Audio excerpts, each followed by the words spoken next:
Dameng, bakit mo ko iniwan agad? Sabi mo, hintayin kita dahil sasamahan mo lang si Paring Ipin sa pangingisda. Bakit hindi ka na umuwi? Lola, tama na po yan. Kahapon pa po kayo umiiyak eh. Baka mapano na kayo niyan. Hindi rin po kayo kumakain. Paano ako makakakain? Wala na ang lolo mo. Iniwan na niya tayo. Iniwan na niya ako. Masakit po sa atin lahat ang biglaang pagkamatay ni Lolo. Pero wala naman po tayong magagawa. Magpakatatag po kayo, La. Marami pa pong nagmamahal sa inyo. Nandito pa po ako. Hindi ko alam kung kakayanin ko. Buong buhay ko lagi siyang nasa tabi ko. Hindi ko kaya. Lola? Lola! Lola, kung si Lola na himatay! Parang nabuwal na saging na basta na lang natumba si Lola Tati sa akin. Mabuti na lang maaga pang mga taong naroon.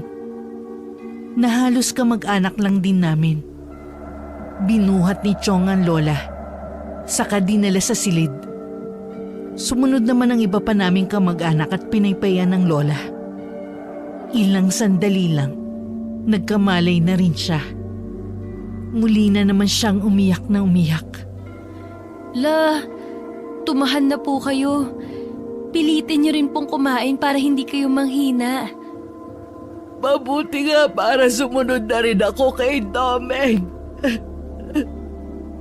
Huwag naman po kayo magsalita ng ganyan. Kapag nawala po kayo, paano na po ako? Sino na mag-aalaga sa akin? Pasensya ka na, Apo. Sa sobrang pagdadalamhati ko sa pagkawala ng lolo mo, nakalimutan na kita. Naiintindihan ko po kayo, La. Pero sana po, huwag niyo nang sasabihin na sana sumunod na kayo kay Lolo. Ang daya kasi ng lolo mo. Ang dami pa naming gustong gawin. Sabi pa niya, hihintayin pa niya si Chito. Masakit man po, kailangan po natin tanggapin ng maluwag sa dibdib natin ang nangyari. Hindi umimik si Lola. Basta umiyak lang siya ng umiyak. Napilit ko na rin siyang kumain kahit konti lang.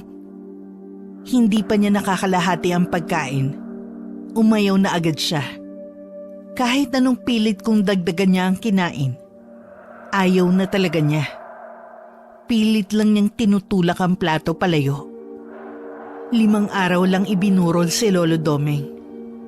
Pagkatapos nun, hinatid na siya sa huling hantungan. Nakasara na talaga ang kabaong nito mula pa nung burol. Dahil sa hindi na maganda ang lagay ng katawan niya. Dahil sa matagal na pagkakababad sa tubig alat. Ang ikinamatay ni Lolo ay pagkalunod kasama ang mga kumpare niya. Inabot sila ng malakas na bagyo sa laot na siyang ikinasira ng bangkang gamit nila. Agad na natagpuan ang katawan ng dalawa nitong kasama. Samantalang si Lolo, inabot pa ng 3 araw. At sa kabilang isla pa nakita ang palutang-lutang niyang katawan. Umagos ang pagdadalamhati ng mga nakilibing. Nakaalalay ako kay Lola, kasama ng iba kong tiyahin. Tahimik lang akong lumuluha, habang nakatingin sa kabaong na ibinababa sa lupa. Inihagis ko na rin sa ibabaw ng kabaong ang hawak kong bulaklak. 1 buwan na rin ang nakakalipas mula nung mailibing si Lolo Domeng. Madalas ko pa rin makitang umiiyak si Lola. Awang-awa man ako. Wala akong magawa para kahit papano maibsan ko ang nararamdamang pighati ni Lola. Bakasyon nun sa eskwelahan, kaya marami akong oras para gumala. Minsan sinabi ko kay Lola na dadalawin ko lang ang puntod ni Lolo. Agad naman niya akong pinayagan at namitas pa siya ng bulaklak na sariling tanim sa bakuran niya para alay kay Lolo. Nang nasa sementeryo na ako, Natanaw ko na may lalaking nakatayo sa harapan ng puntod ni Lolo. Hindi siya pamilyar sa akin. Kaya dahan-dahan akong lumapit sa kanya. Habang pinagmamasdan ko ang itsura niya, naapakan ko ang isang tuyong sanga na gumawa ng mahinang ingay. Biglang lumingon sa akin ang lalaki. Nanlaki ang mga mata ko sa pagkakita ko sa kanya. Chong, ikaw nga! Kilala mo ako? Pwede bang malaman ang pangalan mo? Ako po to, si Nueva. Anak po ng pinsan niyong si Vima. 8 taon pa lang po ako noon nang umalis kayo papuntang ibang bansa. Nueva? Ikaw na ba yan? Yung batang lagi kong pinapaiyak? Ang laki mo na. Dalaga ka na. Ako na nga po to. Naku, Chong, tiyak na matutuwa ang lola. Pauwi pa lang sana ako sa atin eh. Chong, alam niyo na po pala. Kaya po ba dito kayo tumuloy muna? Oo eh. Gusto niyo mang umuwi noon. Hindi pwede. Hindi pa kasi tapos ang kontrata ko eh. Naiintindihan ko po. Para ba kay tatay yan? Opo, tanim po ito ni Lola. Aha. Pwede bang ako na lang maglagay ng mga yan sa punto ni tatay? Oo naman po. Inabot ko na kay Chong ang mga bulaklak. Kinuha naman niya yon at saka inilagay ang mga yun sa puntod ni Lolo. Kita ko sa mukha ni Chong ang matinding kalungkutan at pagdadalamhati. Sa pagkakatanda ko 10 taon din siya sa Saudi. Hindi siya umuwi. Para mas malaki ang maipadala niyang pera sa mga magulang at kapatid. Nagbunga rin ang lahat ng paghihirap niya sa lupa ng kanyang ama. May kanya-kanya ng bahay ang 4 niyang kapatid.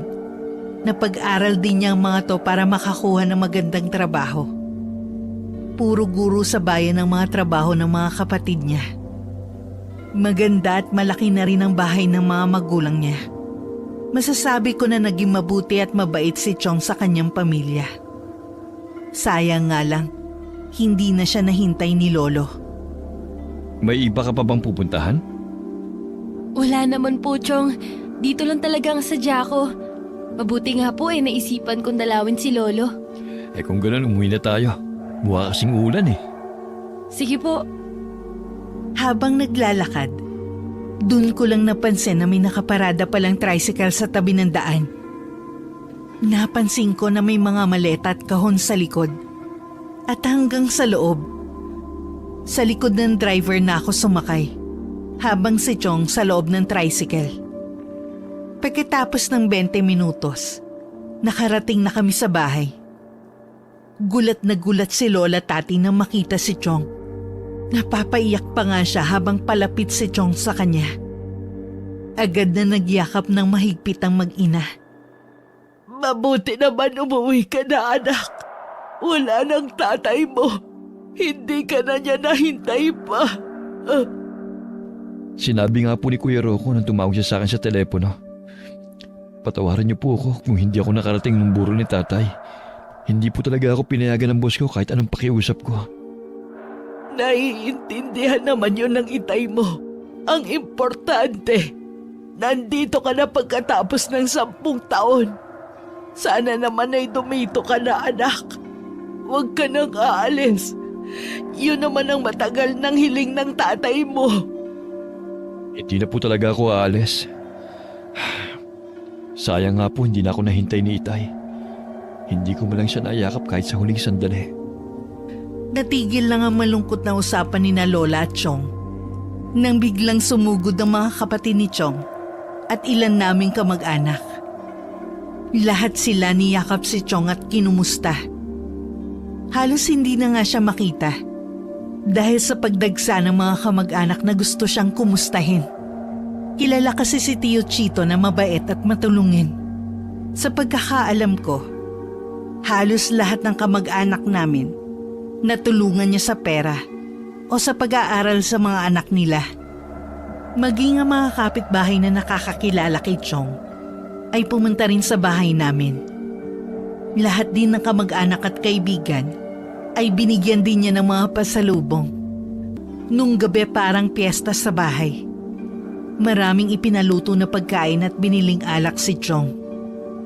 Mula sa malayo, pinagmamasdan ko si Tio Chito. Kahit tumatawa kasi siya, mababanaag mo pa rin ang lungkot sa mga mata niya. Bakit nandito ka? Wala po la. Tinitignan ko lang po ang mga tao. Para po kasing piyesta dito sa atin eh. Noon pa man kilala si Chito na magaling makisama sa mga kamag-anak at kaibigan. Kahit matagal siya sa ibang bansa, hindi pa rin siya nagbago. Ang bait po talaga ni Chong kaya mahal siya ng lahat. Maiba ako. Kumain ka na ba? Opo la. Matutulog na nga po ako eh. Mabuti pa nga at lumalalim na rin ang gabi. Sige po la. Mauuna na po ako sa inyong matulog. Humalik lang ako sa pisngi ni Lola at saka na ako pumasok sa silid ko. Sa tagpong nakita ko kanina na magkakasama ang magpapamilya, hindi ko maiwasan ng mainggit. Anak kasi ako sa pagkadalaga ng aking ina. Nung 7 taong gulang pa lang ako, iniwan na niya ako kina Lola. Sabi niya kailangan daw niya magtrabaho sa malayong lugar para maibigay ang masaganang buhay para sa akin. Isang beses lang siya nagpadala nun ng sulat na may kasamang pera. Pagkatapos nun, hindi na siya ulit nagparamdam sa amin hanggang sa kasalukuyan. Hanggang ngayon umaasa pa rin ako na magpapakita siya sa akin. Sina Lola at Chong ang tumutustos sa pag-aaral ko. Wala akong masabi sa mga kabutihan nila sa akin. Ang pagmamahal ko kay Inay ay unti-unting napalitan ng galit at pagdaramdam. Marami akong iniisip ng gabing yun hanggang makatulugan ko na ang alalahaning yun.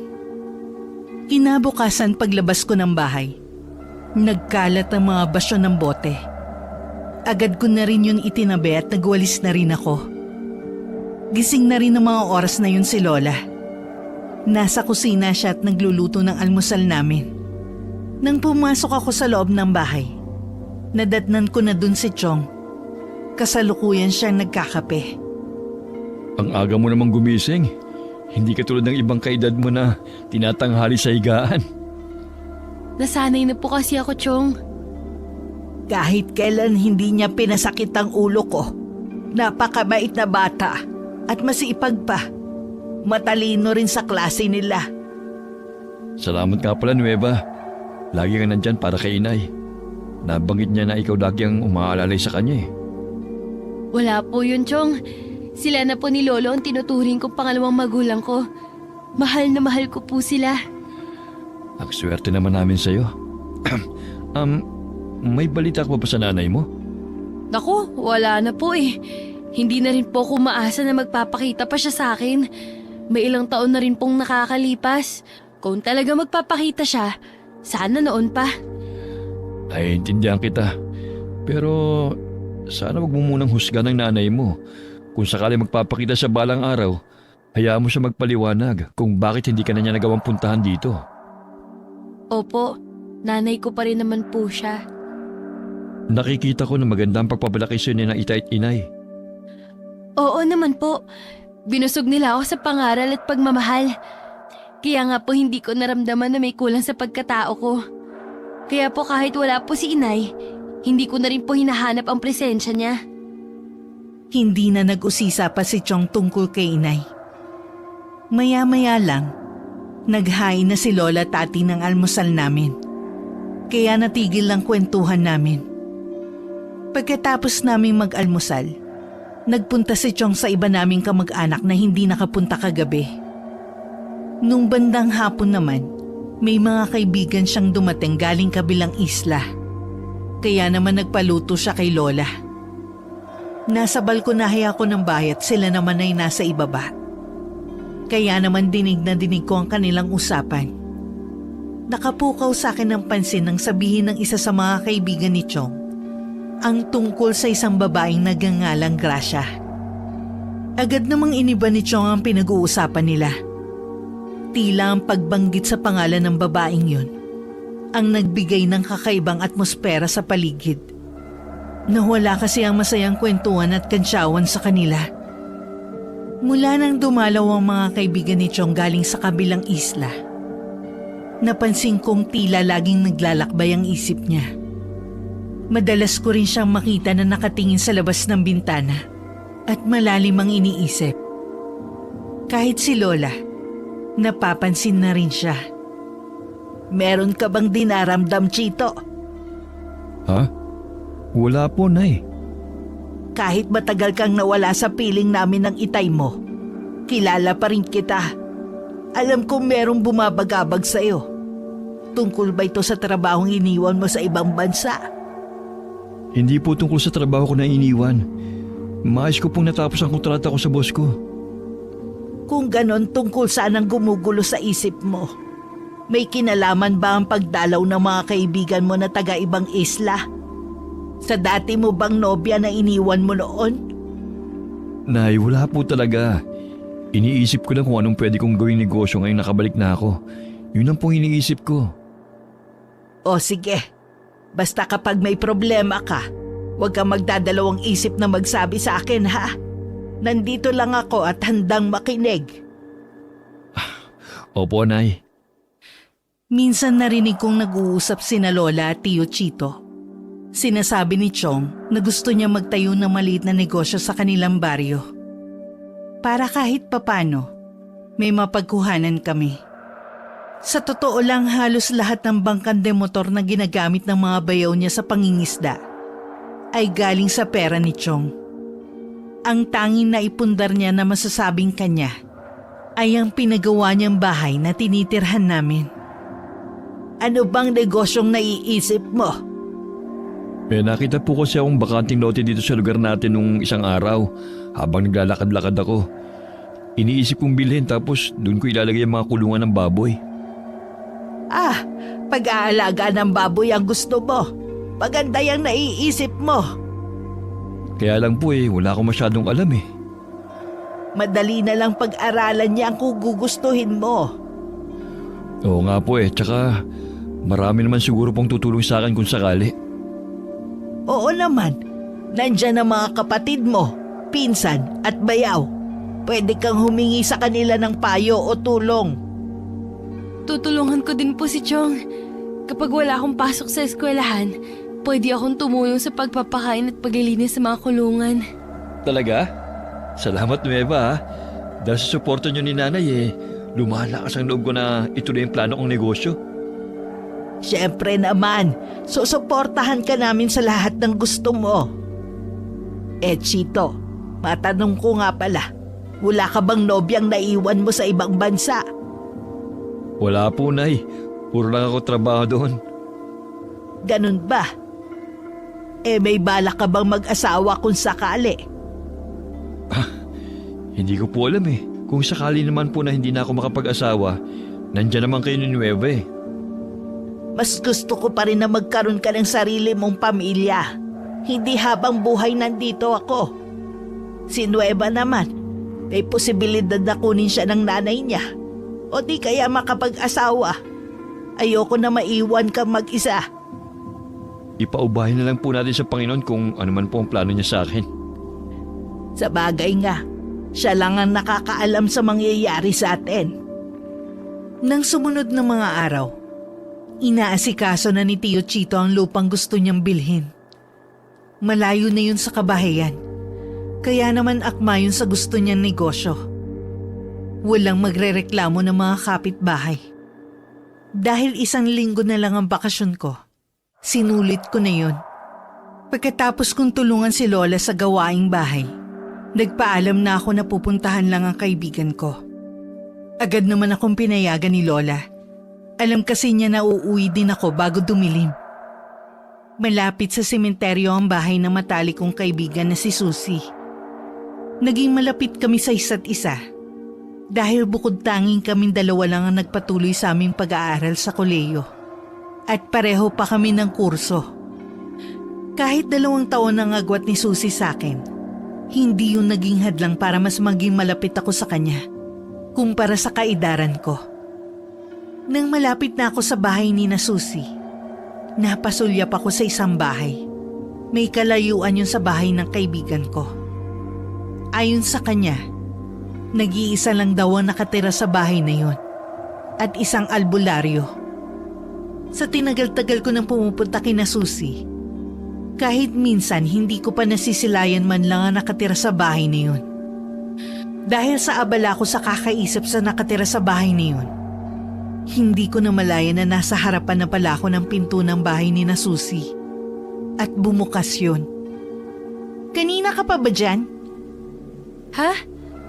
Kararating ko lang. Nakatingin ka na naman sa bahay na yan. Sa tagal ko na kasing pumupunta dito sa inyo, hindi ko malang matsyempohan na lumabas ang kapitbahay niyong yan. Bakit? Magpapagamot ka ba? Ha? Hindi naman. Eh kasi albularyo siya. Baka kako kaya mo laging tinatanong kasi gusto mo magpagamot. Magaling ba siyang albularyo? Oo naman, marami na siya napagaling.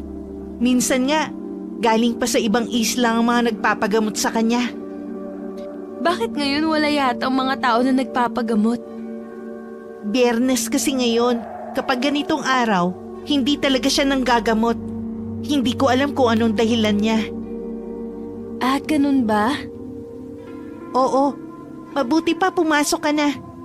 Dito na lang tayo magkwentuhan. May ginawang nilupak si nanay kasi alam niyang pupunta ka.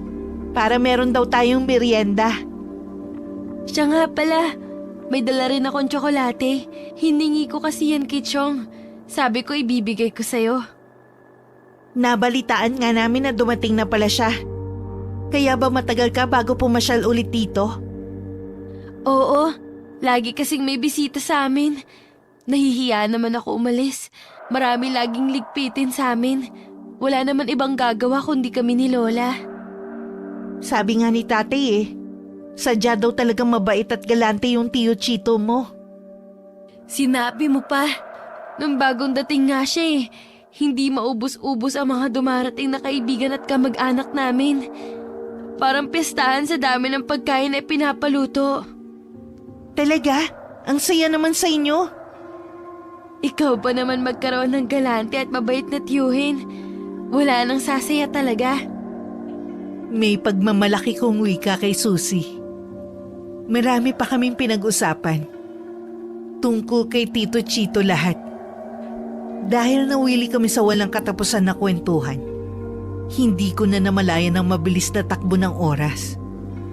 Pagsulyap ko sa orasan sa dingding, nagulat pa ako nang makitang malapit ng mag-alas 5. Nagmamadali na ako nagpaalam sa kanya at sa mga magulang niya na nagtataka pa sa pagmamadali ko. Lakad-takbo ang ginawa ko hanggang makauwi ako sa amin. Pasensya na po, Lola. Ngayon lang ako umuwi. Maaga pa naman. Tsaka kinasusi ka lang naman nagpunta Ayoko po kasing masira ang tiwala niyo sa akin Baka sa susunod, hindi niyo na ako payagan. Kahit kailan hindi mawawala ang tiwala ko sa'yo. Kilala na kita mula pagkabata. Alam ko naman na maayos ang pagpapalaki namin sa iyo ng lolo mo. Kaya hindi ka katulad ng ibang kabataan na naliligaw ng landas. Salamat po, La. Natapos na rin ang bakasyon ko. Naging abala na ulit ako sa pag-aaral. Sa paupahang bahay ako tumitigil sa bayan. Hindi kasi kakayanin kung araw-araw ako mag-uuwian. Tuwing Biyernes ng hapon ako umuwi. At tuwing Linggo naman ako bumabalik sa inuupahan ko. Dahil malimit akong wala sa bahay, wala akong kaalam-alam sa unti-unting pagbabago ni Tio Chito. 10 oras ng gabi yun.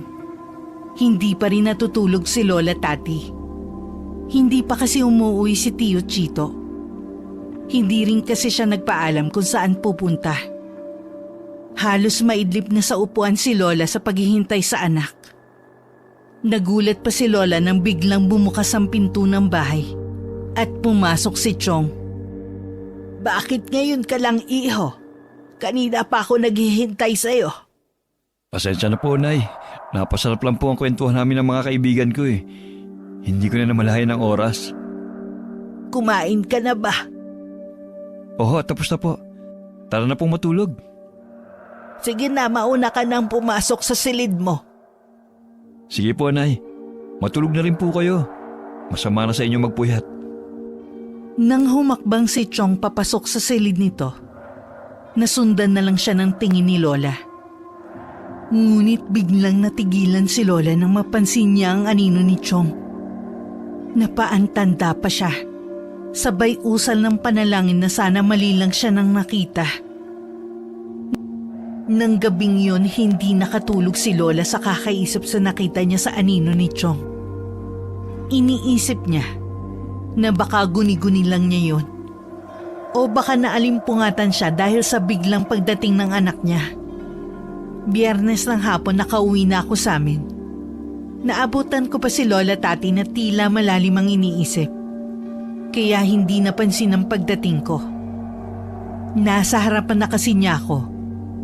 Pero para bang tagus-tagusan ang tingin nito sa akin. La, ayos lang po ba kayo? Nueva, kanina ka pa ba nariyan? Hindi pa naman ganong natatagalan. May problema po ba? Wala naman. Teka, magmerienda ka muna dyan. Nagdala kasi ng pansit ang Tia Meli mo. Mamaya na lang po. Aayusin ko lang po ang mga gamit ko. Kailangan ko pa po kasing ibabad ang mga uniforme ko eh.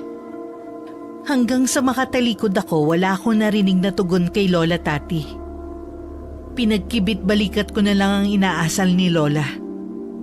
Naisip ko na baka naaalala na naman niya si Lolo. Hindi naman kasi nawawala ang pangungulila niya rito. Nasa gilid ako ng bahay nang makita ko ang pagdating ni Tio Chito. Tatawagin ko sana siya pero may kakaiba ko napansin sa kanya. Tila babalisa siya at papaling-paling ng tingin. Dahil madilim sa kinaroroonan ko, hindi niya ako nakita. Sa hapunan naman hindi sumabay sa amin si Tio Chito. Sabi niya busog pa siya dahil kumain siya sa bahay ng kaibigan. Dahil sa kakaibang ikinikilos ni Chong, hindi ko na napigilan na magtanong kay Lola. Wala po ba kayo napapansin na kakaiba kay Chong? Katulad ng ano, Iha? Basta po, parang may kakaiba sa kanya eh. Ang hirap po ipaliwanag. Baka pagod lang ang Chong mo. Hindi naman kasi biro yung pag-aasikaso sa babuyan niya. Oo nga po, nangako pa naman akong tutulong. Pero hanggang ngayon, hindi pa rin ako nakakatulong. Ang dami kasing gawain sa eskwelahan eh. Naiintindihan naman namin. Ang intindihin mo na lang ang pag-aaral mo. Tsaka ka na lang tumulong kapag wala ka na masyadong ginagawa. Bukas po, baka pwede akong tumulong kay Chong sa paglilinis sa mga kulungan. Hindi pa ata siya nakakakuha ng mga tauhan eh. Hindi pa nga eh. Ayaw naman niya akong patulungin. Baka daw mapagod lang ako. Tama naman po si Chong. Dumito na lang po kayo sa bahay. Pareho talaga kayo ni Chito. Tingin sa akin uugod-ugod na at wala nang silbi. Hindi naman po sa ganon. Kaya lang po, mas gusto namin na hindi nyo napagurin ang sarili nyo. Mag-enjoy na lang po kayo sa buhay.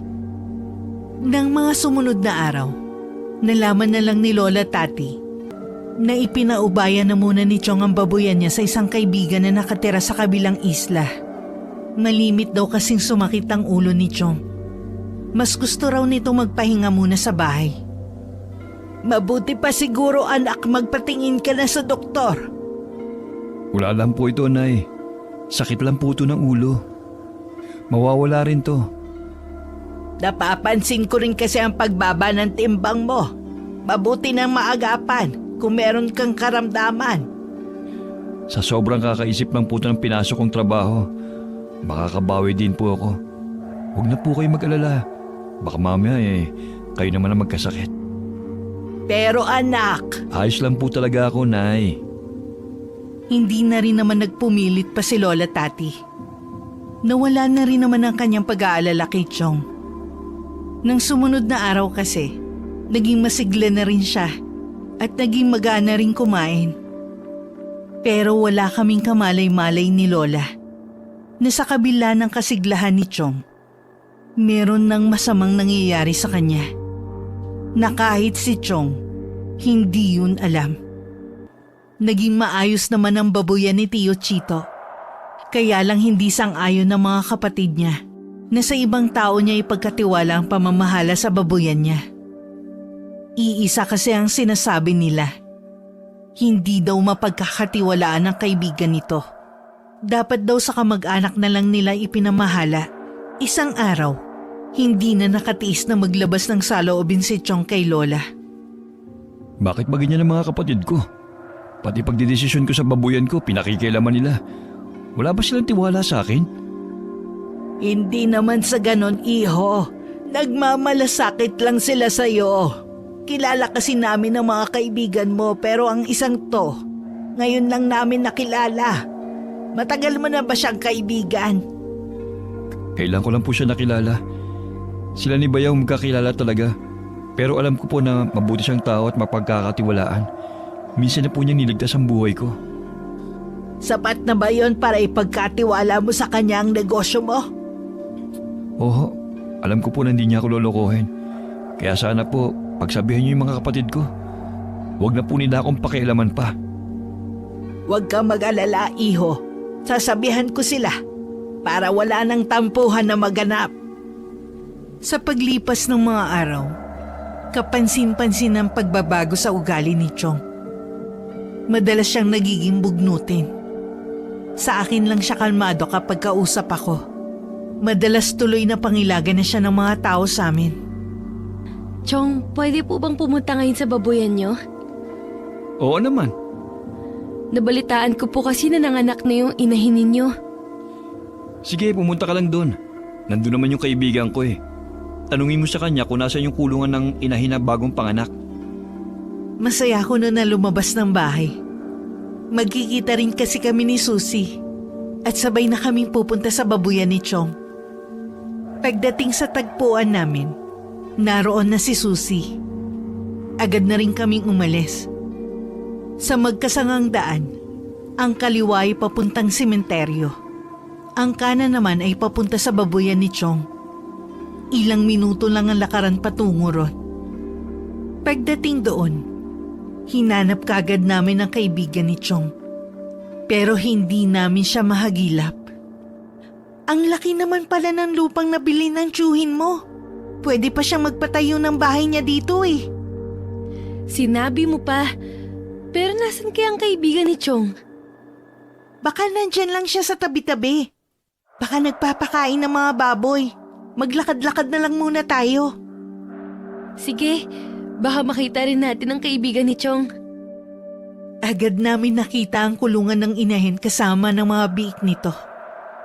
Marami din palang nadagdag na kulungan ng baboy. Nung huli kasi ako nagpunta, iilan pa lang ang kulungan na naroon. Naikot na namin ang buong lugar. Hindi pa rin namin nakita ang kaibigan ni Chong. Baka may pinuntahan ng kaibigan ng Chong mo. Imposible naman kasi na nalibot na natin ang buong lugar eh. Hindi natin siya mahanap.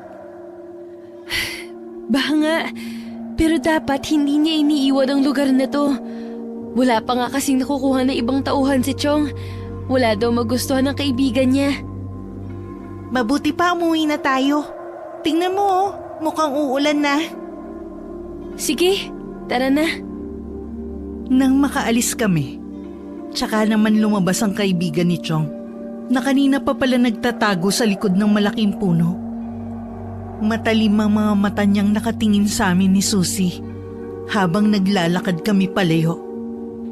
Pagdating ko sa bahay, naabutan ko si Chong na balot at may medyas pa. May sakit po ba kay Chong? Para akong tatrangkasuhin eh. Uminom na po ba kayo ng gamot? Oo, binigyan na ako ni nanay ng paracetamol. Mabuti pa po magpahinga na kayo sa kwarto niyo. Habang nasa bayan ako, wala akong kamalay-malay na may nangyayari na kay Chong. Ilang araw na kasi siyang hindi umuwi sa bahay. Hanggang maging isang linggo na yun, hinahanap na siya ng mga kapatid, Bayaw, at iba naming kamag-anak. Nawawala na ng pag-asa ang lahat na makita pa siya. Nang isang hapon, isang barangay tanod ang nag-uwi kay Chong. May nagdala raw rito sa barangay at sinasabing pag-gala-gala ito sa kalye na parang nawawala sa sarili. Madungis at nagugutom ng matagpuan ito. Saan ka ba nagpunta, anak? Bakit basta ka na lang umaalis nang hindi nagpapaalam? Matagal ba talaga akong nawala? Oo, sobrang nag-aalala na nga kami sa'yo kung saan-saan ka na namin hinanap. Ang tanda ko lang kasi, gusto ni tatay na sumama ako sa kanya. Tama, magkasama kami ni tatay. Ano bang sinasabi mo? Patay na ang tatay mo. Patay na ba siya? Pero bakit? Tingin ko, buhay na buhay pa siya at ilang araw ko siyang nakasama.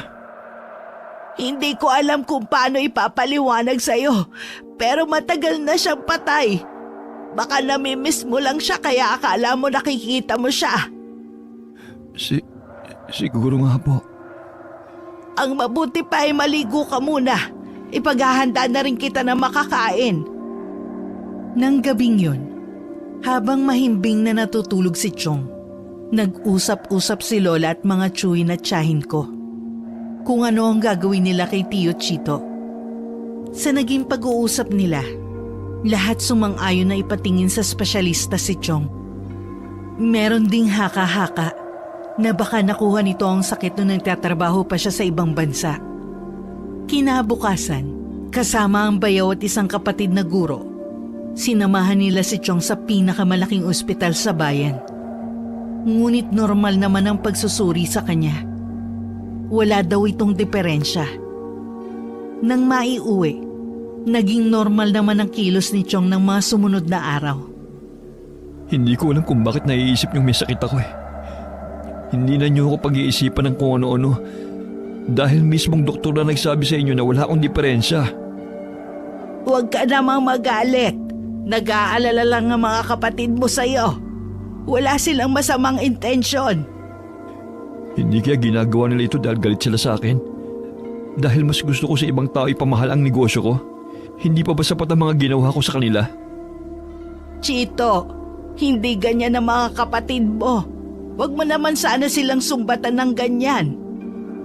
Bakit hindi? Ang dami kong isinakripisyo para sa pamilyang to. Kinalimutan kong sarili kong kaligayahan para sa inyo. Iniwan kong nobya ko. Di ba pa sapat yun? Gusto niyo yata habang buhay ko na lang kayong pagsilbihan eh. Sige na anak, gawin mo na lang kung anong gusto mong gawin. Basta ba lagi kang mag-iingat. At sana, wag mo nang uulitin yung basta-basta ka na lang mawawala ng matagal. Pasensya na, Nay, kung nakapagsalita ako ng masama sa inyo. Tingin ko kasi nasasakal na ako eh. Patawarin mo kami kung gano'n ang nararamdaman mo. Kakausapin ko din ang mga kapatid mo. Salamat po't naiintindihan niyo ako. Gaya ng hiling ni Chong, hinayaan na nga lang siya ng mga kapatid niya. Maging si Lola, hindi na rin siya pinapakialaman sa mga ginagawa niya. Hanggang mapeste ang mga alaga niyang baboy. Sunod-sunod na nagkasakit ang mga baboy sa hindi malamang dahilan. Ang nakakapagtaka, tanging mga alaga lang niyang nagkasakit. Muling bumili si Chong ng 2 inahin at 1 lalaking baboy. Ngunit sa kasamaang palad, ganun ulit ang nangyari. Nag-isip na lang ng ibang mapagkakakitaan si Chong. Ngunit laging ganun na lang ang nangyayari. Tila nasa kanya ang problema. Para siyang may dalang malas. Hanggang dumating na magkasakit siya ng malubha. Ilang beses din siyang isinugod sa ospital. Pero paulit-ulit na sinasabi ng mga doktor na wala silang nakikitang diferensya kay Chong. Na labis na ipinagtataka namin. Minsan na ikwento ko yun kay Susie. Awang-awa na kasi ko sa kalagayan ni Tio Chito. Minsan nga narinig kong binanggit ni Lola Tati sa tiyahin ko na naubos na raw ang ipong pera ni Chong. Parang dinapuan ng sumpa. O di kaya kamalasan ng tiyong mo. Pwedeng tama ang mga doktor. Wala talaga siyang sakit. Kung makikita mo lang ang itsura ni Tio Chito, hindi mo sasabihin na wala siyang sakit. Pwedeng sa paningin niyo lamang siya may sakit. Dahil yun ang dapat niyong makita para mapaniwala kayong may sakit nga siya. Ha? Hindi kita maintindihan. Tingin ko, hindi doktor ang kailangan ng tiyong mo, kundi magaling na albularyo. Bakit albularyo? Ano sa tingin mo ang nangyayari sa tiyuhin ko? Sa tingin ko, kinukulam ang tiyuhin mo eh. Sino naman ang gagawa nun? Mabait at magaling makisama si Tio Chito. Wala siyang kagalit na kahit sino. Buong buhay din niya, inilaan niya sa pamilya namin para mabigyan niya lahat ng magandang buhay. Medyo nagsusungit na nga lang siya netong huli. Siguro dahil laging masama ang pakiramdam niya. Pero hindi naman sapat yun para may magalit sa kanya. Pwedeng inggit ang ugat kaya kinulam ang tiyuhin mo. Alam mo ba na nauubos na ang lahat ng ipon niya? Hindi na rin siya makakapagpundar ng bagong negosyo. Ano pa bang kaiinggitan sa kanya? Bakit hindi pa niya tigilan ng tiyuhin ko? Hindi ko kayang sagutin ang bagay na yan. Pero kailangan natin matulungan agad ang tiyuhin mo bago mahuli ang lahat. Ano bang mangyayari kapag hindi natin maagapan ng tiyuhin ko? Dalawang bagay lang ang pwedeng mangyari. Ang mabaliw siya o mamatay. Depende yan sa gustong mangyari ng taong nagpakulam sa kanya. Tulungan mo ko, Susie. Anong gagawin natin?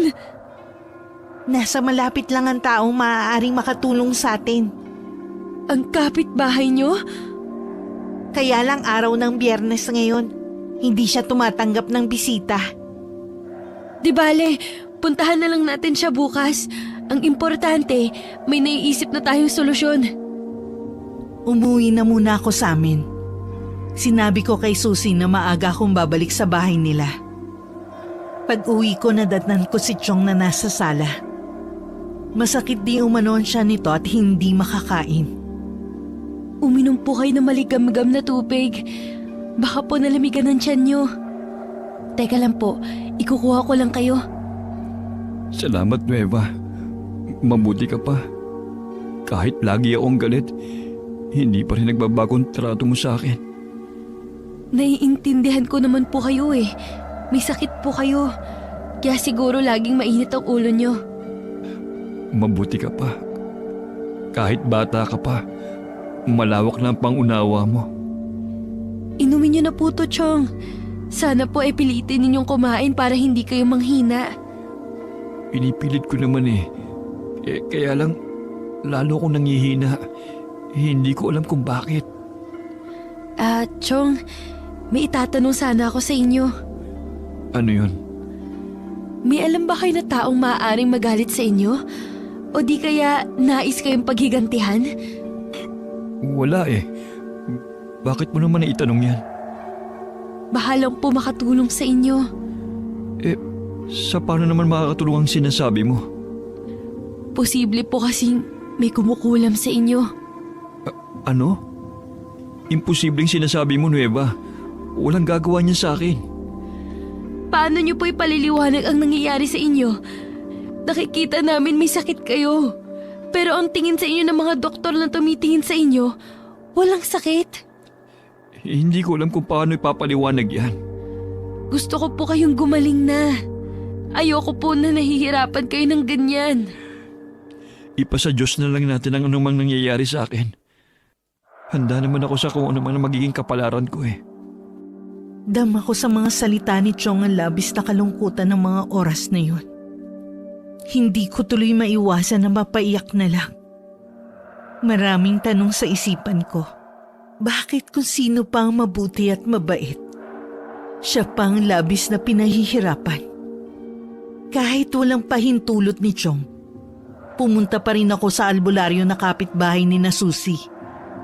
Magkasama kami nagtungo sa bahay nito.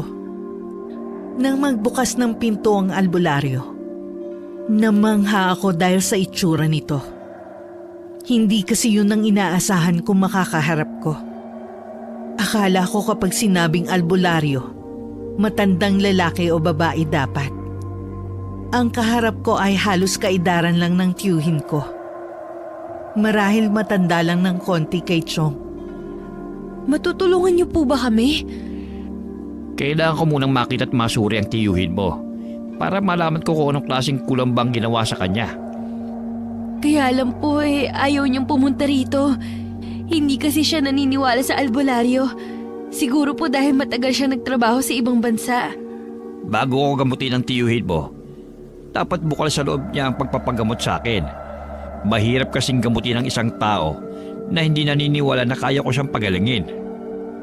Nakikiusap po ako sa inyo, Manong. Ayoko pong nakikita siyang naghihirap. Naging mabuti po siya sa akin at sa iba pa. Kahit sa ganitong paraan man lang, makaganti ako sa kabutihan nilang mag-ina sa akin. Sige. Titignan ko kung anong magagawa ko. Hanggat hindi ko siya nasusuri, hindi ko malalaman kung nakulang nga ba talaga ang tiyuhin mo. Maraming salamat po, Manong. Bigla akong nabuhayan ng pag-asa nang marinig ko yun na sinabi ng albularyo. Maging si Susie na tahimik lang na nasa tabi ko ay kita ang saya. Nang araw na yun, sumama sa amin ang albularyo. Ngunit pagdating namin sa bahay, nagkakagulo sila. Nawawala daw si Chong kanina pa. Hindi malaman kung saan nagpunta. Kanina nandito lang siya ay bigla na lang siya nawala sa silid niya.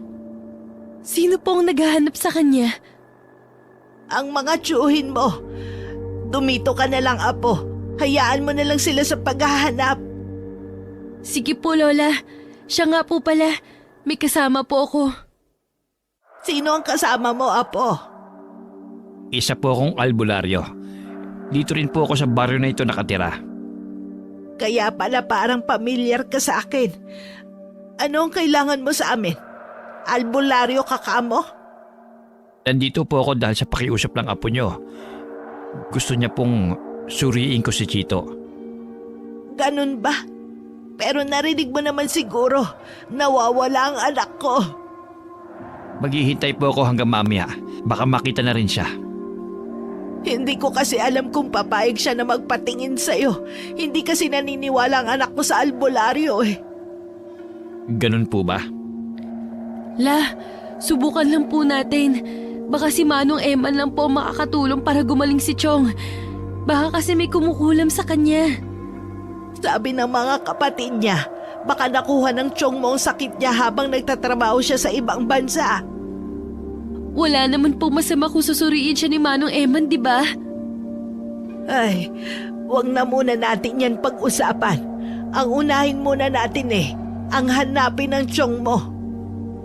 Naramdaman kong ayaw nang makipag-usap ni Lola. Kaya hindi ko na lang ipinilit ang gusto kong mangyari. Nang tignan ko ang albularyo, blanko ang mukha nito.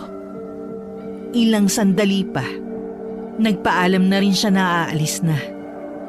Pero bago yun, sinabi muna niya sa amin na nasa sementeryo si Chong. Nasa harapan ng puntod ng ama nito. Noong una hindi kami agad naniwala ni Lola. Ako na ang nagpresenta na pumunta sa sementeryo. Nakita ko nga si Chong doon. Nakahiga sa lupa sa harap ng puntod ni Lolo. Narinig ko pa ang mga sinabi niya na labis na nagpaantig sa puso ko. Patawarin niyo po ako, Tay. Binigo ko kayo ng maraming beses. Sana nahintay niyo pa ang pagbabalik ko. Sana nakabawi man lang ako sa inyo. Chong, Ha? Anong ginagawa mo rito? umuwi na po tayo. Hinahanap ka na po ni Lola. Hindi ko alam kung may mukha pa akong iharap sa kanila. Kahit kay inay. Binigo ko rin siya. Huwag niyo na po isipin yan. Mahal ka po ni Lola. Lagi ka po niya ipinagmamalaki mula noon hanggang ngayon. Kahit pa ang mga kapatid niyo. Chong, umuwi na tayo. O sige. Nang tumayo si Tio Chito, dahil matindi pa ang sikat ng araw ng mga oras na yun, may kakaiba akong napansin sa anino niya. Kinurap-kurap ko pa ang mga mata ko para matiyak na hindi lang ako pinaglalaruan ng imahinasyon ko. Pero naroon pa rin talaga ang dalawang anino. Nang sulyapan ko si Chong, nagtataka ang tingin niya sa akin. Nagpatiuna na si Chong sa paglalakad habang ako'y nasa likod niya. Dalawa pa rin ang anino ni Chong. Ang nakakabahala, ang isang anino ay may dalawang sungay na tila isang hayop. Nawala lamang ang isang anino ni Chong na makauwi kami sa bahay. Sinalubong agad si Chong na mahigpit ni yakap ni Lola at ng iba pang naroon. Ako naman tila wala sa sariling nagtuloy-tuloy lang pumasok sa loob ng bahay. Hindi ko na pinansin ang mga tanong nila kung saan ko natagpuan si Tio Chito. Nung nakaupo na ako sa sala, noon ko lang napansin na merong Santo Niño. Nagtataka ako kung saan galing yun. Nung hapunan kami lang dalawa ni Lola ang magkasalo, nagpahatid lang ng pagkain si Chong sa silid niya. Mula sa kusina, tanaw ang Santo Niño sa sala.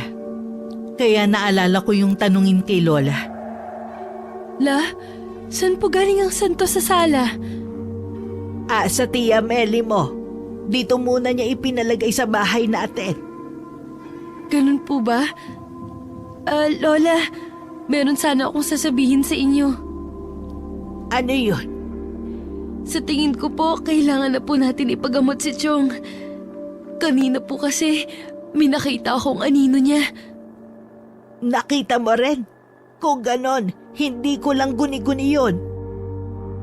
Nakita niyo rin po pala? Oo, Apo. Natatakot na po ako, Lola. Baka kung anong gawin ng nilalang na yun kay Chong. Hihingi tayo ng tulong sa albularyo. Sa ayaw at sa gusto ni Chito, ipapagamot natin siya. Nang gabing yon, lumipat ako sa silid ni Lola. May naririnig kasi akong ingay sa loob ng silid ni Tito Chito. Naririnig din pala yun ni Lola. Gustong-gusto na nga niyang puntahan pero pinigilan ko siya. Huwag na po, Lola. Si Chong lang yung gumagawa ng ingay sa kwarto niya. Baka kung ano ang nangyayari sa kanya. Magdasal na lang po tayo. Ganon nga ang ginawa namin ni Lola. Taimtim kami nagdasal para sa kaligtasan ni Chong. Ngunit sa gitna ng aming pagdarasal, bigla kami nakarinig ng malakas na ingay sa kabilang silid. Hindi na nakatiis si Lola. Mabilis siyang nagtungo sa kabilang silid. Ako naman kahit natatakot, sumunod pa rin ako kay Lola. Pagdating namin sa silid ni Chong, nadatna namin siyang mahimbing na natutulog sa kama niya.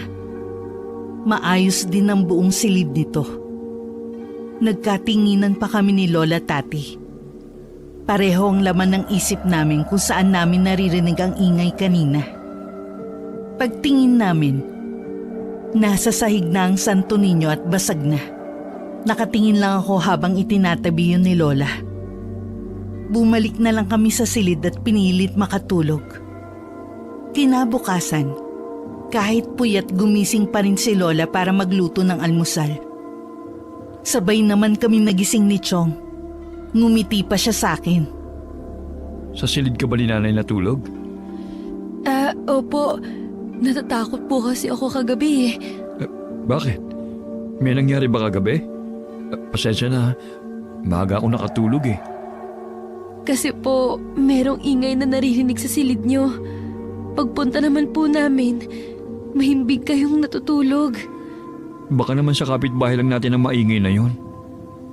Siguro nga po. Ang mabuti pa, tayo na sa kusina. Sigurado nakahanda na ang almusal natin. Naamoy ko ng sinangag ni nanay na maraming bawang. Agad naman akong tumalima kay Chong. Sakto nga naghahain na si Lola. Ako na lang ang naglagay ng mga plato at kubyerto sa mesa. Minabuti ko na rin na wag nang banggitin ang tungkol sa nabasag na santo. Habang kumakain kami, kinukumbinsi ni Lola Tati si Chong na pumayag ng magpasuri sa albularyo. Pero matigas ang pagtanggi niya. Wala kang nagawa ang mga doktor eh.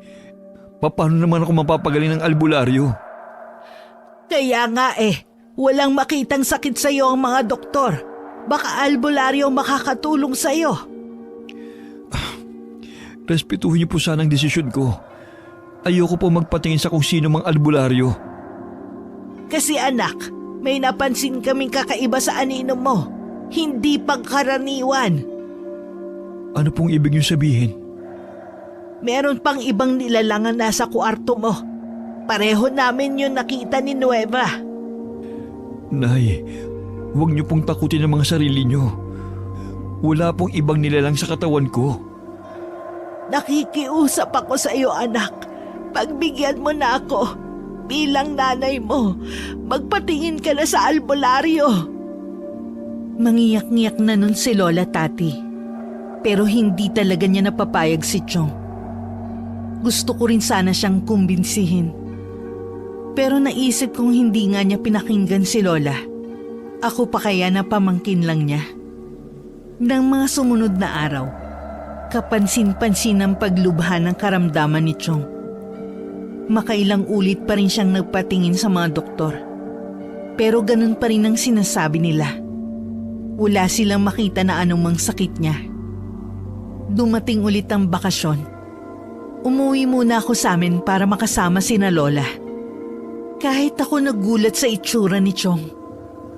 Para siyang kalansay sa sobrang payat. Chong, bakit ganyan na pong itsura niyo? Para kayo hindi na kumakain. Kumakain pa rin naman. Kaya lang, hindi lang tumataba. Buti, bakasyon na kayo. Oo nga po Matagal-tagal ko na rin po kayong makakasama. Kapag nasa bahay ako, lagi kong pinagmamasdan si Chong. Lagi kasi siyang malungkot. Nabanggit din ni Lola na wala nang pumupuntang kaibigan niya. Simula nang igupo ng hindi malamang sakit. Malimit pa rin daw makarinig ng ingay si Lola sa silid ni Chong. Minsan pang araw, isang napakalaking boses. Wala pa daw siyang sinasabihan sa mga anak sa takot mahusgahan. Baka daw kasi lalong mapasama ang tingin kay Tio Chito. Minsan dinalaw ko si Susie sa kanila. Sa bahay lang kasi nila ako nakakapaglabas ng saloobin ko. Nakakaawa naman ang Chong mo, no? Nasa ganun na nga siyang kalagayan. Iniwan pa ng mga kaibigan niya. Kung kailan kailangan niya ng suporta ng mga yun. Diyan mo talaga makikilala ang mga tunay na kaibigan sa oras ng kagipitan. Alam mo bang tinatanong ka ni Manong Eman? Sabi ko, hindi niyo makumbinsi ang tiyuhin mo. Nauubos na raw kasi ang oras. Anong ibig niyang sabihin? Hindi niya pinaliwanag. Siguro kailangan na talaga na magamot ang tiyuhin mo. Nung umuwi ako sa amin, nadatnan kong namimilipit sa sakit si Chong. Kung saan-saan parte ng katawan niya itinuturo ang masakit. Tanging kami na lang ang karamay niya sa mga ganong pagkakataon. Minsan kasi, sinabi ng isa naming kamag-anak na baka umaarte na lang daw si Chong. Bakit daw walang makitang sakit sa kanya ang mga doktor? Mismo mga kapatid nga niya, hindi na rin nakikisimpatya sa kanya. Minsan narinig kong nakikipagsagutan si Lola sa mga kamag-anak namin. Pagkatapos kayong tulungan ng anak ko na maiahon sa hirap, ito pang igaganti niyo sa kanya. Hindi na nga kayo nakakatulong. Kung ano-ano pang sinasabi ninyo, mga walang utang na loob. Tara na po sa bahay, La. Hayaan niyo na lang po sila. Sumusobra na kasi sila eh. Bakit hindi na lang sila manahimik? Sinisiraan pa nila ang Tio Chito mo. Wala rin pong maidudulot na mabuti kung makikipagtalo pa po kayo sa kanila. Isa pa yung mga asawa ng mga tiyahin mo. Akala mo mga kusino na. Si Chito naman ang bumili ng bangkang demotor nila. Sadya po talagang may mga taong hindi marunong lumingon sa mga taong pinagkakautangan nila ng loob. Awang-awa na kasi ako sa tiyuhin mo. Kesyo ba wala na siyang pera? Basta na lang siyang tilalikuran ng mga taong tinulungan niya. Hanggang makapasok ng bahay, hindi pa rin tumitigil sa paglalabas ng sama ng loob si Lola. Noon ko napansin na nakatayo pala sa labas ng pintuan ng silid niya si Chong. Chong? Oo anak, pasensya ka na kung nagising kita sa ingay ko ha. Hindi ko na kasi napigilan ng sarili ko. Narinig ko po ang lahat. Hayaan niyo lang po sila. Nakakapuno na rin kasi sila eh. Parang hindi na kinabang sa'yo. Huwag niyo lang po silang pansinin. Ipasa Diyos na lang po natin ang mga ginagawa nila sa atin. Tama po si Chong. Kita niyo nga siya. Hindi na apektado sa mga sinasabi ng mga tao. Ay, sadya kasing mabait ang tiyuhin mo. Pero gusto ko lang siyang ipagtanggol sa mga taong yon. Tama naman kayo. Wala rin namang may dudulot na mabuti sa pakikipagtalo sa kanila. Meron din pala akong sasabihin sa inyo. Ano yon, iho? Gusto ko na sana magpatingin sa albularyo. Talaga ba? Opo, kung pwede ngayong araw na rin to. Pwede ba natin siyang puntahan ngayon? Pwede po. Tuwing Biyernes lang naman po siya hindi naggagamot. Tuluyan nang napaluha si Lola Tati. Dahil galing na rin mismo kay Chong na gusto na nitong magpatingin sa albularyo. Nang araw na yun, pinuntahan namin si Manong Eman. Malayo pa lang kami nakita na namin siyang nasa labas ng bahay niya. Waring alam nito ang aming pagpunta. Nang makalapit kami, agad na rin niya kaming pinatuloy sa bahay niya. Yun ang kauna-unahang pagkakataon na makapasok ako sa bahay niya. Noon kasi, sa labas ko lang siya nakakausap. Makulay ang bahay niya. Puro matitingkad na kulay ang mga kasangkapan na naroon. Maging ang pintura ng dingding ng bahay ay kulay lila. Ang mga kortina ay matingkad na kulay pula. Merong maliit na altar sa pinakasala ng bahay. May iba't ibang kulay at laki ng kandilang nakasinde sa ibabaw nito. Mabuti na kapag isip-isip pa na rin na magpagamot sa akin.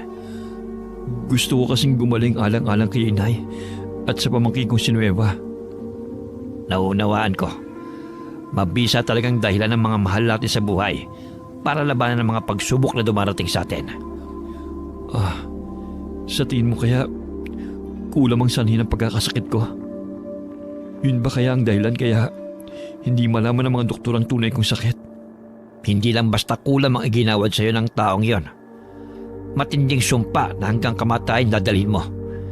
Laging nakasunod ang anino niya sa iyo. Lagi siyang nakabanday sa bawat paghihirap mo. Hindi kita kayang gamutin dito. Ha? Pero akala ko magagamot mo ako. Kaya nga nandito kami ngayon. Kailangan mong tumawid sa dagat para hindi kanya masundan pa. Doon kita gagamutin. Nagkatinginan kami ni Lola sa ipinahiwatig ng albularyo. Nang araw na yun, hinanda namin ang gamit ni Chong at ilan naming gamit.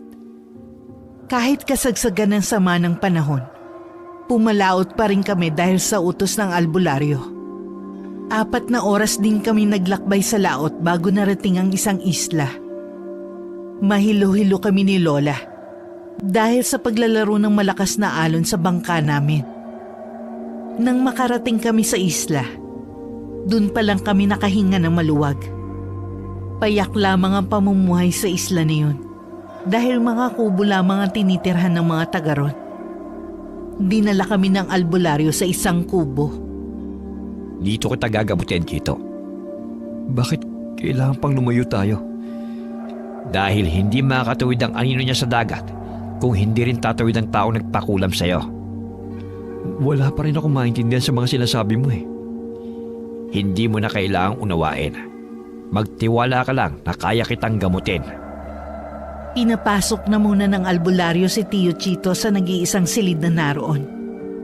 Kami naman ni Lola ay naiwan. Kami naman ni Lola ay naiwan sa labas. Kinausap ko rin si Manong Eman tungkol sa aninong nakita namin kay Chong. Manong, may kinalaman po ba yung anino ni Chong? Bakit dalawa sila? Sa anino niya nilagay ang kanyang sumpa kay Chito. Para kahit ang isip nito ay kaya niyang basahin. Hindi pa. Kailangan ko munang gamutin ang sakit na inilagay ng taong yon kay Chito. Makikisabat na sa inyong usapan. Pwede bang malaman kung sino ang nasa likod ng pangungulam sa anak ko? Kilala niyo po siya. Malapit ang taong yon sa inyo. Sa katunayan, meron siyang kasabwat para ibagsak si Chito. Pero anong dahilan nila? Bakit nila ito ginawa sa anak ko? Kilalang mabait ang anak ko at marunong makipagkapwa-tao. Matinding inggit po ang nakikita kong dahilan ng taong yon. Pwede rin paghihigante. Sabihin mo, sino ang taong nagpapahirap sa anak ko? Mataman munang tinitigan ng albularyo si Lola bago niya tinukoy ang taong nasa likod ng pangungulam kay Chong. Kahit ako nabigla, hindi ko kasi akalain na magagawa yun ng taong yun kay Tio Chito. Tama lang pala na pagsalitaan sila ng hindi maganda noon ni Lola. Biglang nag-init ang ulo ko dahil sa ingratong yun. Wala sana siya sa kinalalagyan niya ngayon kung hindi dahil kay Chong. Ilang sandali pa iniwan na rin kami ng albularyo. Kailangan na raw niyang umpisan ng paggagamot kay Chong. Ngayon alam na daw ng taong yun ang kanyang presensya. Kaya gagawin daw lahat nito para mapigilang gumaling si Chong. Hindi ako makapaniwalang magagawa yun ng bayaw niya na asawa ng Tia Meli mo. Sa lahat ng manugang ko, siya ang pinakamabait sa lahat. Minsan po kasi, ang kabaitan meron ding itinatagong lihim. Patawarin ako ng Diyos kapag nalaman ko talaga na may kinalaman din si Meli sa ginagawa ng asawa niya. Itatakwil ko siya bilang anak ko. Alamin po muna natin ang panig niya. Tama ka. Uuwi muna ako sa atin. Sasamahan ko na po kayo. Hindi naman po pababayaan ni Manong Emma ng Chong. O sige. Dahil hindi maganda ang panahon at nagngangalit pa rin ang alon sa dagat, nagpalipas muna kami ng ilang araw pa. Nang gumanda na ang panahon, nagpahatid muna kami sa isang bangkang demotor. Bago kami umalis, isang orasyon ang ginawa sa amin ng albularyo. Hindi namin alam kung para saan yun. Basta ang sabi niya, proteksyon naming maglola. Pagdating sa bahay, napansin ko ang kakaibang tingin sa amin ng mga kapitbahay. Hindi na lang namin sila pinansin ni Lola. Iligpit mo na ang mga mahahalagang gamit natin dito. Buo na ang pasya ko. Aalis na tayo sa bahay na ito. Oh, pero bakit po natin iiwan ang bahay na to? Buong buhay ni Chito ibinigay niya sa amin na pamilya niya. Kinalimutan niyang may sarili din siyang buhay. Lagi niyang sinasabi na nabigo niya kami. Pero ang totoo niyan, kami ang bumigo sa kanya. Hindi ko siya nagawang protektahan laban sa taong may matinding inggit sa kanya. Kakayanin niyo po ba na tumira sa ibang lugar? Buong buhay niyo po dito kayo tumira. Handa akong magsakripisyo para kay Chito. Gusto ko namang bumawi sa kanya. Sa bagay nga po, sino pa bang matatahimik sa bahay na to? Kung alam naman natin na may ahas na laging nagmamasid sa bawat kilos natin. Sa tingin ko po, iyon na rin ang gugustuhin ni Chong. Inuna ko munang ayusin ang mga gamit ni Chong. Dadalhin na kasi namin yun kapag umalis kami. Nang matapos ang ginagawa ko, nagpaalam muna ako kay Lola. Gusto ko rin kasing dalawin si Susie na ilang araw ko ding hindi nakita. Pagdating sa bahay nila Susie, tuwang-tuwa siya na makita ko. Akala ko nakalimutan mo na ako eh. Pwede ba yun? Kinailangan kasi namin ilayo dito si Chong. Nalaman kasi namin na hindi iba ang kumukulam kay Chong. Sabi ko na nga ba eh. Ayaw ko lang kasing manguna. Pero malakas ang kutob ko na hindi rin iba sa inyo ang may kagagawan nun. Kasabwat pa yung kaibigan ni Chong na pinamahala niya ng babuyan. Grabe na talaga ang mga tao ngayon, no? Sinabi mo pa, mga ingrato at walang utang na loob. Eh, kumusta na pala ang tiyong mo? Wala pang sinasabi si Manong Eman, pero may tiwala ako sa kanya. Alam ko magagawa niyang pagalingin si Chong. Sana nga gumaling na sa lalong madaling panahon ng tiyuhin mo. Sana karmahin ang taong nasa likod ng pagkakasakit niya. Marami pa kami na pagkwentuhan ni Susie. Iniba na lang din namin ang pinag-uusapan namin. Dahil wala ang mga magulang niya at nasa kabilang isla, naisipan muna niya na samahan ako sa bahay. Habang naglalakad kami, palingalinga si Susie. Hindi ko inaasahan ang susunod niyang sasabihin. Alam mo, hindi talaga maiiwasan na kainggitan ng tiyuhin mo. Bukod tanging siya lang kasi ang nakapagtrabaho sa ibang bansa. Siguro nga. Pero hindi ko talaga mapapatawad ang mga gumawa nito sa kanya. Gusto kong iganti ang tiyuhin ko. Paano ka naman gaganti? Ipapakulam mo rin ba sila?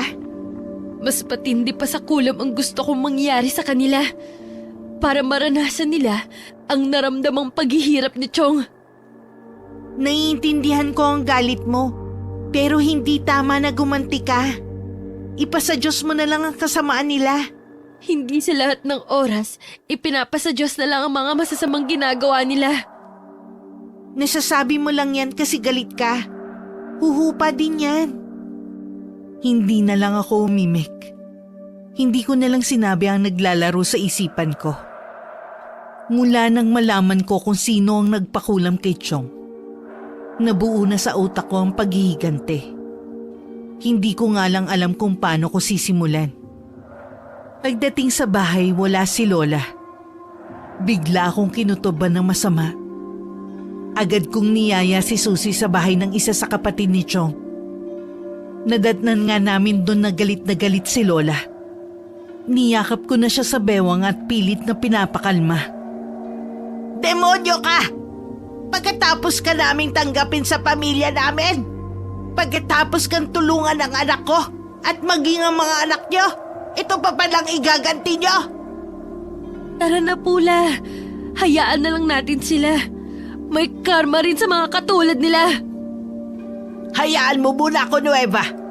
Ikaw, Meli, mas kinakampihan mo pa ang asawa mo kesa sa kapatid mo na malaki ang naitulong sa pag-aaral mo. Nakatungo lamang ang tiyahin ko at tinatanggap ang masasakit na salita ni Lola. Samantalang ang asawa nito, nakatungo nga ang ulo. Pailalim naman kung tingnan si Lola. Mababakas na wala sa kanya ang pagsisisi sa ginawa. Nang matapos masabi ni Lola ang lahat, kusa na rin siyang tumalikod at umalis. Bago ko sumunod kay Lola, isa-isa ko muna silang tiningnan. Una si Tio, Tia, at ang dalawa nilang anak na hindi nalalayo ang edad sa akin. Kinabukasan bumalik na rin kami sa isla. Agad naming kinumusta si Chong. Sabi ng albularyo na tutulog siya. Nagbabawi lang daw si Chong nang nawalang lakas nito nung mga nakaraang araw, nung hindi siya nakakatulog. Nang pumasok kami sa silid, mahimbing ang natutulog si Chong. Sa loob ng ilang araw, malaki na ang ipinagbago ng anyo niya. Ang dating humpak na pisngi, muli na nagkakalaman. Hindi na rin maputla ang kulay ng balat niya. Maging ang mga sugat na basta na lang tumubo sa balat niya. Unti-unti na rin natutuyo at nawawala. Hinayaan ko muna na si Lola ang nasa silid. Lumabas ako para kausapin ng albularyo. Ibig po bang sabihin, magaling na si Chong? Ganun na nga. Nagawa niya malampasan ang pinakamatinding pagsubok na dumating sa buhay niya. Maraming salamat po sa tulong niyo. Hindi mo kailangang magpasalamat. Tungkulin ko manggamot. Bakit po sobrang bata niyo para maging albularyo? Ang alam ko po kasi, ang mga albularyo, mga matatanda na. Hindi naman lahat ng albularyo mga matatanda. Pero, bihira nga ang ganitong edad. Paano po kayo naging albularyo? Bakit ba ang dami mong tanong? Wala lang po, dahil lang po sa kuryosidad. Noon pa po nakuha niyo ng atensyon ko. Ganun ba? Gusto mo rin bang maging albularyo? Hindi po, gusto ko pong maging guro. Ha, maganda yan. Nagtagal pa kami sa isla niyon. Nagustuhan kasi ni Chong ang katahimikan ng lugar. Tuluyan na rin bumalik sa dati ang kalusugan niya. Si Lola naman naisip na sa bayan na kami manirahan. Doon ko napagtanto na desidido na talaga siyang lumayo sa isla kung saan kami nakatira. Natitiyak niyo po ba na gusto niyo nang lumayo tayo? Oo, Chito. Nawala na sa akin ang ama mo. Ayokong dumating na maulit muli ang pagkakapahamak mo kung mananatili tayo roon. Magiging masaya ako basta magkakasama tayong tatlo. Kayo pong bahala. Wala akong tutol kung ano man ang desisyon niyo. Kung sa bayan po tayo titira, araw-araw ko na po kayong makakasama. Oo naman, Apo. Ang ipon ni Lola ang ginamit namin para makabili ng maliit na bahay sa bayan. Si Chong naghanap ng trabaho para kahit papano ay meron siya mapagkaabalahan. Ako naman, abala na muli sa pag-aaral. Hanggang sa kasalukuyan, laman pa rin ang isip ko kung paano makakaganti sa taong kumulam kay Chong. Hindi talaga ako matatahimik hanggat hindi ko na ipaghihigante ang taong pinagkakautangan ko ng loob. Araw ng Sabado, nagpaalam ako kay Lola na makikipagkita lang sa isang kaibigan. Agad naman niya akong pinayagan. Lingid sa kanya, babalik ako sa isla na dati naming tinirhan. Matagal na rin kasi akong pinagbawalan na bumalik doon. Hindi ko lang kasi matiis na hindi bumalik doon. May isang tao lang akong gustong makausap. Wala rin naman akong balak na makipagkita sa mga kamag-anak namin doon. Nang makababa ako sa bangkang demotor na sinakyan ko, mabilis kong tinugpa ang 100. Hinihingal pa ako na marating ko ang bahay ng albularyo. Inaasahan ko na ang pagdating mo. Akala ko ba pinagbawalan ka nang bumalik sa isla na to ng lola mo? Pero importante ang sadya ko sa inyo. Ano naman ang mahalagang sadya mo? Mahigit 1 taon na rin mula nung kulamin ng mga taong yun si Chong. Dahil mabait ang tiyuhin ko, nagawa niyang patawarin ng mga taong gumawa ng masama sa kanya. Pero ako, hanggang ngayon, hindi pa rin matahimik. Ano ngayon ang gusto mong mangyari? Gusto kong gumante, pero hindi ko alam kung paano. Siguro gusto ko rin siyang kulamin kasama ng buong pamilya niya. May kakilala ka bang pwedeng gumawa ng gusto ko? Ang totoo niyan, meron. Talaga? Pwede niyo ba akong ipakilala sa taong yun? Hindi na kailangan. Nasa harapan mo na siya. Ha? Kayo po? Hindi po ba albularyo kayo? Oo, albularyo ko. At isa rin akong mambabarang. Paano po nangyari yun? May kakayanan din ako mambarang. Hindi nga lang to libre. Hindi kagaya ng panggagamot ko. Pinipili ko rin kung sino ang babarangin ko at kung ano ang kasalanan nila. Kapag sa tingin ko agrabyado ang biktima, pumapayag ako.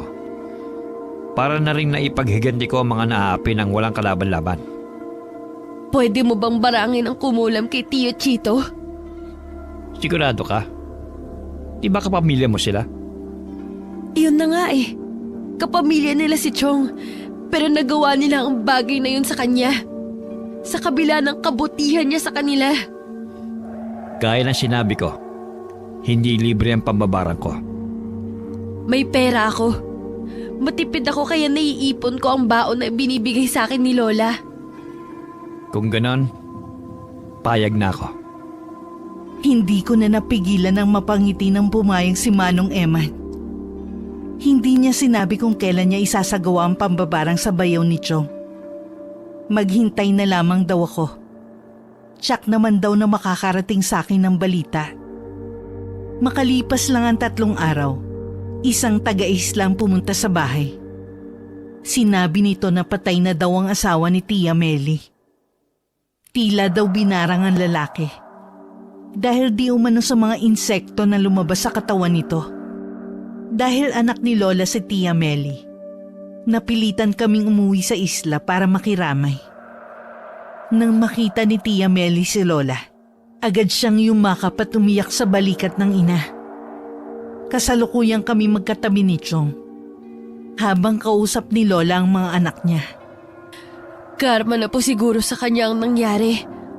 Mas masahol pa ang pagkamatay niya sa ginawa niya sa inyo. Kahit na ganun ang ginawa niya sa akin, hindi ko hinangad na mapasama siya. Matagal ko na rin siyang napatawad.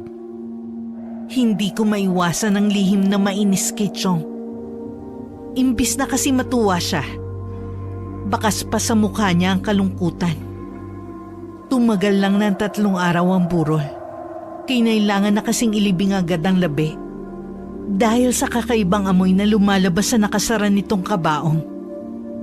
Sa pagkakatuklas ko sa pagiging mambabarang ni Manong Eman, tuwing may nakakaaway ako, lagi ako nagtutungo sa kanya para ipabarang ang mga yon. Para akong naadik sa pagpapabarang. Hanggang isang araw natuklasan ko kung bakit ako iniwan ng inay nun. Nagkaroon pala siya ng karelasyon.